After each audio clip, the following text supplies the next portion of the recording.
Hello good morning all of you. तो NCERT exemplar class 12th को इस समय हम लोग सॉल्व कर रहे हैं और इस यूनिट में ह्यूमन हेल्थ और डिजीज़ जो यूनिट है इसको हमने कंसीडर किया था इस बार। और इसके प्रीवियस दो चैप्टर हम लोगों ने कंप्लीट कर लिए हैं। तो आइए इस चैप्टर को देखते हैं। चैप्टर का नाम है माइक्रोब्स इन ह्यूमन वेलफेयर, यानी जो माइक्रोब्स हैं कुछ यूज़फुल, आप लोग जानते हैं कि जो बैक्टीरिया होते हैं वो यूज़फुल और हार्मफुल दोनों ही होते हैं। तो इस चैप्टर में जो माइक्रोब्स ह्यूमन के वेलफेयर के लिए रिस्पॉन्सिबल हैं, ह्यूमन की अच्छाई के लिए, उसके फ़ायदे के लिए हैं, उनके बारे में डिस्कस करते हैं। कुछ क्वेश्चन इसमें दिए गए हैं, आइए देखते हैं। पहला क्वेश्चन है the vitamin whose content increase following the conversion of milk into curd while lactic acid bacteria. तो कह रहे हैं कि लैक्टिक एसिड बैक्टीरिया के द्वारा मिल्क का कन्वर्जन अगर कर्ड में कर दिया जाए, है ना, मिल्क को कर्ड में अगर कन्वर्ट कर दिया जाए तो आपका जो है इसमें कौन सी विटामिन की कंटेंट को इंक्रीज हो जाएगा, है ना।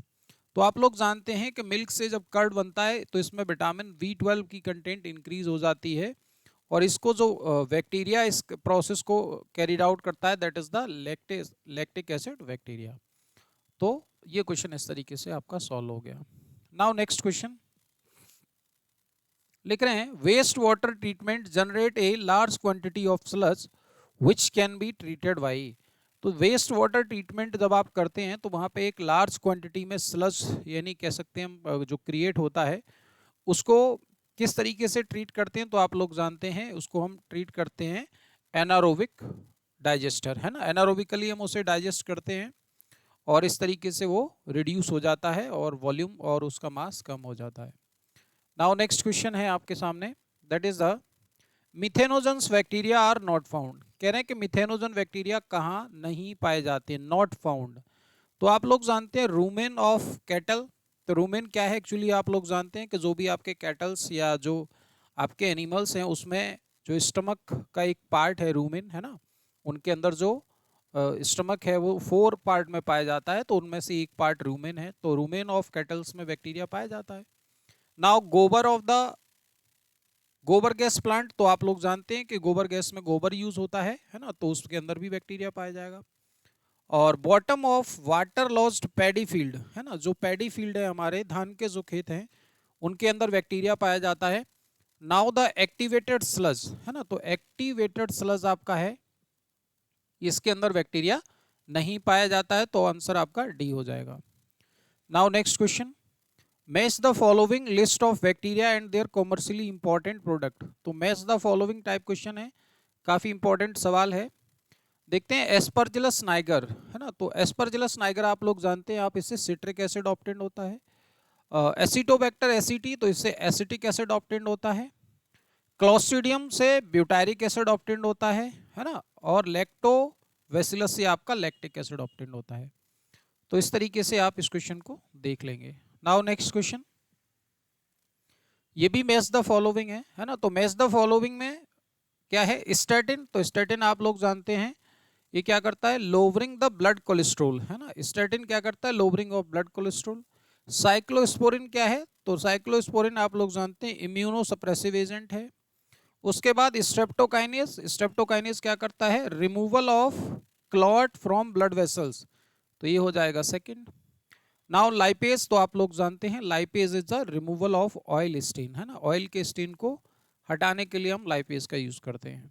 Now next question, primary treatment of waste water involve the removal. तो प्राइमरी ट्रीटमेंट में आप क्या करते हैं, जो स्टेबल पार्टिकल्स हैं उसको हम लोग रिमूव कर देते हैं, that is the primary treatment.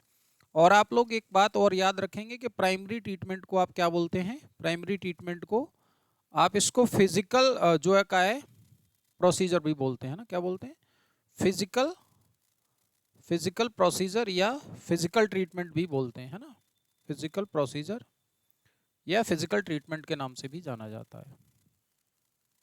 Now next question, BOD of waste water is estimated by measuring the amount. BOD को मेजर करने के लिए क्या कह रहे हैं, तो आप लोग जानते हैं बीओडी ऑक्सीजन कंजप्शन कितना हुआ है, इससे आप बीओडी का एस्टिमेशन लगा सकते हैं, है ना।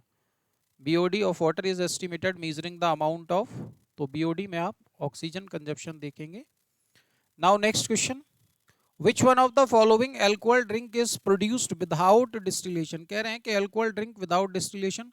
तो आप लोग जानते हैं कि एल्कोहल ड्रिंक को दो तरीके से तैयार किया जाता है, विद डिस्टिलेशन और विदाउट डिस्टिलेशन। तो विद डिस्टिलेशन में आप लोग जानते हैं आपका विस्की, ब्रांडी, रम ये सब आते हैं, और विदाउट डिस्टिलेशन में आपका वाइन और बियर है ना, वाइन और बियर को इस प्रोसेस से तैयार किया जाता है। तो आंसर एक हो जाएगा। Now next question, the technology of biogas production from cow dung was developed in India largely due to the efforts. तो बायोगैस प्रोडक्शन के लिए ये actually Indian agriculture research institute और खादी विलेज इंस्टीट्यूट ने मिलकर के इसको तैयार किया था। तो बायोगैस प्रोडक्शन के लिए आप इसको याद रखेंगे। नाउ नेक्स्ट क्वेश्चन है, the free living fungus trichoderma can be use. तो जो आपका ट्राइकोडर्मा फंगस है आप लोग जानते हैं ये biological control of plant disease के लिए हम लोग यूज करते हैं। तो ये एक अच्छा सवाल है, इसको आप याद रखेंगे।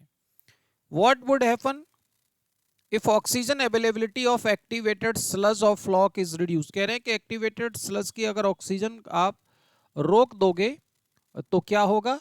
तो आप लोग जानते हैं कि जो सेंटर ऑफ फ्लॉक है ये एनॉक्सिक हो जाने की वजह से इसमें क्या होगा, बैक्टीरिया की डेथ हो जाएगी और आपकी जो प्रोसेस है वो क्या हो जाएगी, रुक जाएगी। तो ये अच्छा सवाल है, आप लोग इसको याद रखेंगे। Now next, mycorrhiza does not help in the host plant. तो माइकोराइजा का काम क्या नहीं है, क्या मदद नहीं करता है।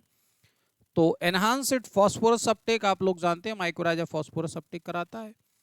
Increase it tolerance to drought, ये भी सही है। नाउ क्या, enhance its resistant to root pathogen, ये बिल्कुल सही है। Next, increasing its resistant to insect. तो माइकोराइजा इंसेक्ट रेसिस्टेंट के लिए रिस्पॉन्सिबल नहीं है। तो इस तरीके से आंसर आपका डी हो जाएगा। Now next option, which one of the following is not A nitrogen fixing. तो नाइट्रोजन फिक्सिंग के लिए कौन नहीं है, एनाविना, नोस्टॉक, एजेटोबैक्टर, आप लोग जानते हैं ये नाइट्रोजन फिक्सर है, जबकि Pseudomonas is not A nitrogen fixer. ये तो नाइट्रोजन जो फिक्स है उसको डिप्लीट करता है ना, डिनाइट्रीफाइंग बैक्टीरिया है। Now big holes in Swiss cheese is made by. तो कह रहा है कि स्विस चीज के अंदर जो बिग होल्स होते हैं तो आप लोग जानते हैं कि ये बैक्टीरिया जो कार्बन डाइऑक्साइड प्रोड्यूस करता है, large amount of carbon dioxide के प्रोडक्शन की वजह से जो आपका ब्रेड है, जो आपका चीज है, उसके अंदर होल प्रोड्यूस हो जाते हैं। Now the residue left after methane production from the cattle डंग। कह रहे कैटल डंग से आपने क्या किया, यानी जो कैटल का डंग है आपसे उससे मीथेन प्रोड्यूस की, उसके बाद जो बचता है हम उसको as a manure, as a खाद की तरह प्रयोग करते हैं। Now next, methanogens do not produce. Methanogens क्या प्रोड्यूस नहीं करते, तो आप लोग जानते हैं मिथेनोजेंस ऑक्सीजन कभी प्रोड्यूस नहीं करते, है ना, ऑक्सीजन प्रोड्यूस नहीं करते। नाउ नेक्स्ट सवाल, activated sludge should have ability to settle quickly so that it can. तो कह रहे हैं एक्टिवेटेड जो स्लज है ये क्विकली सेटल डाउन हो जाए ताकि हम क्या कर सकें, it be rapidly pump back from sedimentation tank to the aeration tank. तो इंपॉर्टेंट सवाल है कि जो आपका एक्टिवेटेड स्लज है अब ये सेटल डाउन हो जाएगा तो इसे हम दोबारा से जो है एरिएशन टैंक में डाल देंगे। नाउ नेक्स्ट क्वेश्चन आपका है मैच द कॉलम। तो आप लोग मैच द कॉलम, आजकल क्वेश्चन ज़्यादा आ रहे हैं, इन पर विशेष ध्यान रखेंगे। दैट इज लेडी वर्ड, है ना, तो लेडी वर्ड आप क्या करेंगे, एफिड्स से मैच कर देंगे। माइकोराइजा, ग्लोमस, बायोलॉजिकल कंट्रोल आप लोग जानते हैं ट्राइकोडर्मा, और बायोगैस प्रोडक्शन के लिए आप मिथेनो बैक्टीरिया का यूज करते हैं। तो इस तरीके से ये क्वेश्चन भी कंप्लीट हो गया। तो इस तरीके से हमने इस चैप्टर को भी कंप्लीट कर लिया है, ओवरऑल इस यूनिट को कंप्लीट कर लिया है। नेक्स्ट लेक्चर में हम कोई और यूनिट, इंपॉर्टेंट यूनिट को कंसीडर करेंगे। और अगर इसमें आपको किसी क्वेश्चन में कोई डाउट है, कोई क्वेरी है, तो प्लीज़ कमेंट करके अपना डाउट क्लियर कर लें। Thank you all of you.